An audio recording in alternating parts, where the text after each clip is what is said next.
Ya, selamat pagi para penghuni dunia tipu-tipu. Kami dari PKS TV Surabaya menghadirkan dua narasumber yang sangat hebat sekali. Oh ya, perkenalkan terlebih dahulu, nama saya Alex.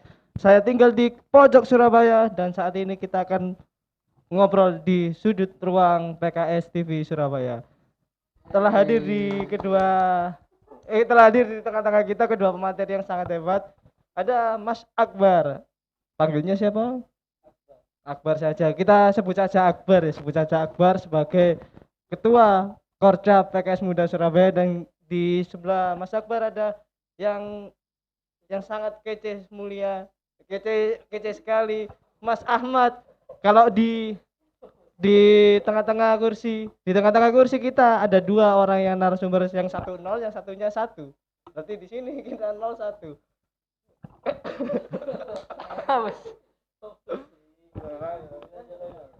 Oke ya, kita lanjut ke acara kali ini. Kita akan melakukan introduction terhadap gerakan pemuda dan gerakan partai politik milenials di Surabaya. Untuk acara selanjutnya, mungkin dari Mas Ahmad ya. Mas Ahmad ini sebagai orang yang sangat luar biasa di komunitas Garuda Keadilan. Iya. Apabila ada waktu Mas, kita bisa sharing-sharing ya. Apa sih Garuda Keadilan itu? Apa sih yang seharusnya dilakukan anak-anak muda, terutama anggota Garuda Keadilan sendiri, untuk melakukan kontribusi terhadap perubahan-perubahan yang ada di Surabaya? Mas Ahmad? Oke, terima kasih Mas Oyim. Mas Oyim, Mas Alek ya. Mas Alek. Terima kasih Mas Alek atas introduction-nya. Perkenalkan, nama saya Ahmad Mustafa Musyanto, biasa dipanggil Ahmad. Alhamdulillah diamanahi untuk memegang Garuda Keadilan Surabaya, chapter Surabaya Sidoarjo. Jadi memang kita dari Garuda Keadilan, terutama di Surabaya Sidoarjo ini, tujuan utamanya adalah mewadahi dan memfasilitasi anak-anak kader, terutama di Surabaya Sidoarjo, yang itu isinya adalah anak-anak milenial, generasi Z, generasi X, generasi Z sama generasi Alpha ya. Generasi Z sama generasi Alpha. Yang mana anak-anak sekarang adalah pada di zaman-zamannya teknologi. Zaman-zaman teknologi, sebagian ada yang absurd, sebagian ada yang ambiar, sebagian ada yang terorientasi dan baik. Maka dari itu kita yang berada di Garuda Keadilan ini insya Allah termasuk yang terorientasi dengan baik, dan kita ada visinya yaitu bagaimana mengajak yang absurd itu, yang mengajak yang ambiar itu agar terarah. Dengan hashtag kemarin kita ada hashtag 2021 viralkan kebaikan, 2021 GK well played, GKWB gitu. Jadi kita memang berusaha benar-benar dan memanfaatkan teknologi yang ada. Kita memaksimalkan minat bakat anak-anak muda, terutama generasi Z dan generasi Alpha di Surabaya Sidoarjo ini, dengan platform-platform media sosial terutama yang ada sekarang seperti YouTube, TikTok, dan Instagram terutama. Nah, maka kita kemarin barusan launching di bulan Januari, dan insya Allah kedepannya kita akan mengadakan banyak nih Mas kegiatan-kegiatan yang mengedukasi dan juga mengajak teman-teman se-Surabaya Sidoarjo agar berkontribusi biar nggak gabut aja di rumah. Kita pada pandemi ini mungkin pada WFH, LFH atau WFH di rumah membosankan, maka kita akan membuat anak-anak muda di Surabaya, di Sidoarjo ini bisa terkoordinir sehingga nggak gabut-gabut lagi. Kita bisa seru-seruan bareng walaupun dengan kondisi yang terbatas seperti ini. Seperti itu Mas Alex ya. Wah, luar biasa. Berarti persyaratannya Garuda Keadilan tuh harus apa Mas? Kalau mau ikut Garuda Keadilan sendiri? Persyaratannya satu aja sebenarnya. Mau gitu aja sudah. Mau, dan ya kalau masalah usia mungkin 21 ke bawah mungkin. Tapi persyaratannya sebenarnya cuma satu, ya, mau dan niat gitu aja sebenarnya. Dua ya berarti. Tadi kan sempat disinggung anak kader ya. Nah, anak kader ini kalau semisalnya saya anak kader Banteng, apakah boleh ikut ke Garuda Keadilan itu sendiri? Kan anak kader itu luas. Oh iya, kita kan ya kita tahu sendiri kita konteksnya di mana ya. Yang penting kita yang anak kader bulan sabit dan padi lah insya Allah. Hanya banteng-banteng. Siap, luar biasa Mas Ahmad. Semoga partai ini senantiasa melahirkan generasi-generasi baru seperti Mas Insya Allah, Ahmad insya Allah. sendiri ya. Amin. Oke, selanjutnya kita terkenal sebagai di samping kita dikenal sebagai pembesar ya, pembesar karena tidak anu ya, tidak hanya tubuhnya besar tapi narasi-narasinya besar juga. Nah, Mas Akbar, saya sebenarnya sempat terusik dengan banyak istilah yang disampaikan oleh netizen secara umum ke terhadap ke PKS itu sendiri, mulai dari apa tadi, mulai dari Wahaboy, mulai dari Kadrun, mulai dari ini. Padahal kalau dari kita sendiri, kenapa sih PKS menghadirkan PKS muda?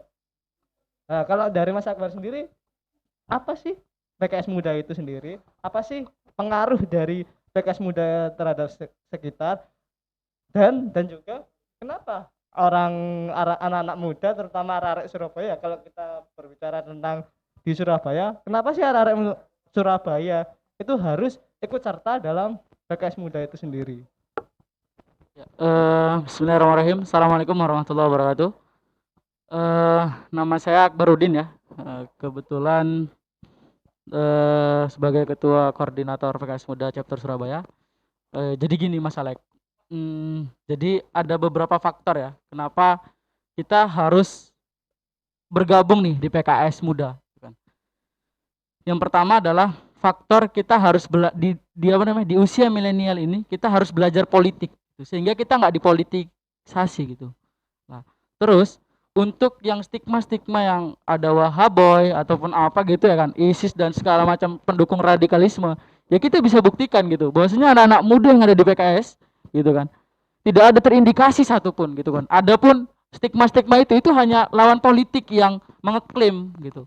Jadi PKS muda ini dihadirkan adalah mewadahi anak-anak muda sehingga kita bisa menunjukkan kreativitas kita, menunjukkan minat bakat kita di PKS muda gitu. Jadi PKS muda ini adalah salah satu wadahnya anak muda.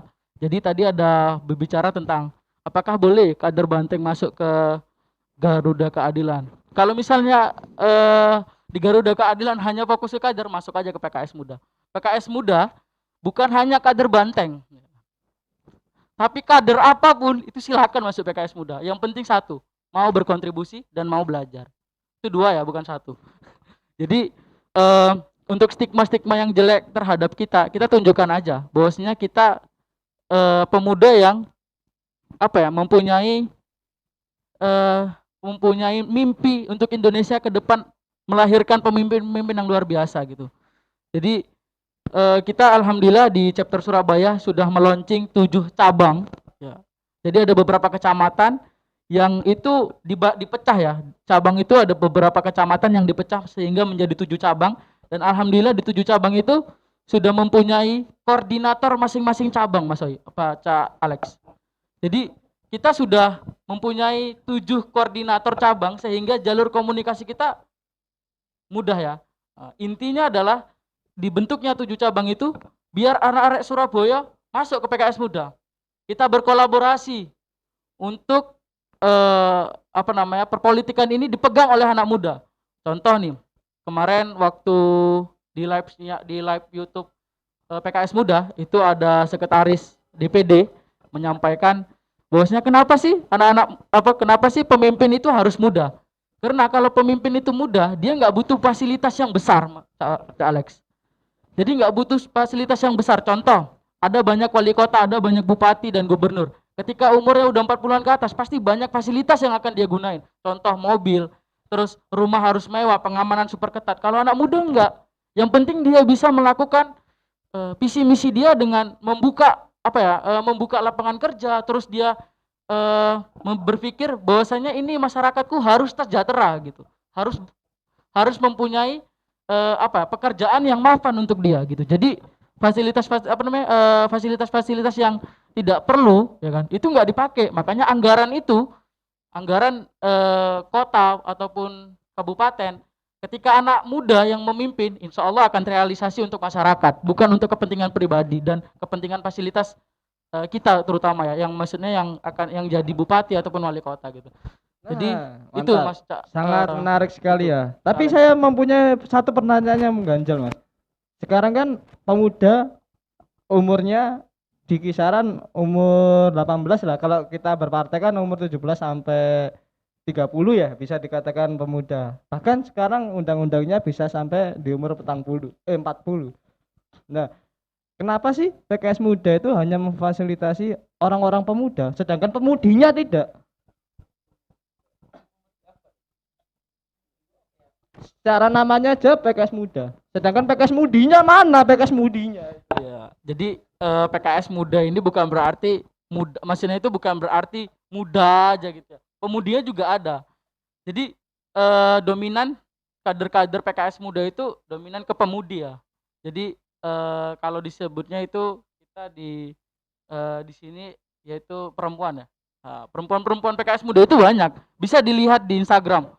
Bisa dilihat di channel-channel Instagram kita apa namanya di foto-foto kegiatan PKS Muda ya kan, PKS Muda Surabaya itu banyak perempuannya gitu. Jadi nggak membatasin pemuda laki-laki aja, enggak, ada juga kok perempuan-perempuannya gitu. Dan untuk umur, nah untuk umur ini memang signifikan ya. Jadi memang bukan kita harus membatasin karena masa SD udah ikut PKS Muda gitu. Jadi kalau SD ya, SD sampai SMP atau SMA bisa gabung nih ke Garuda Keadilan gitu. Jadi bukannya SD SMP sampai SMA masuk ke Garuda Keadilan itu cuman anaknya aja, bapaknya juga rekrut masuk ke PKS. Jadi sehingga bisa masuk Garuda Keadilan gitu. Bapaknya masuk PKS, anaknya otomatis Garuda Keadilan gitu. Jadi untuk umur kisaran dari kelas 3 SMP sampai umur 25. Tapi 30 kalau dia berkontribusi lebih untuk PKS muda silakan. Nggak apa-apa, yang penting dia mau menjadi tokoh, mau dijadikan tokoh sehingga di 2024 hadirlah pemimpin-pemimpin dari PKS muda. Allahu Akbar.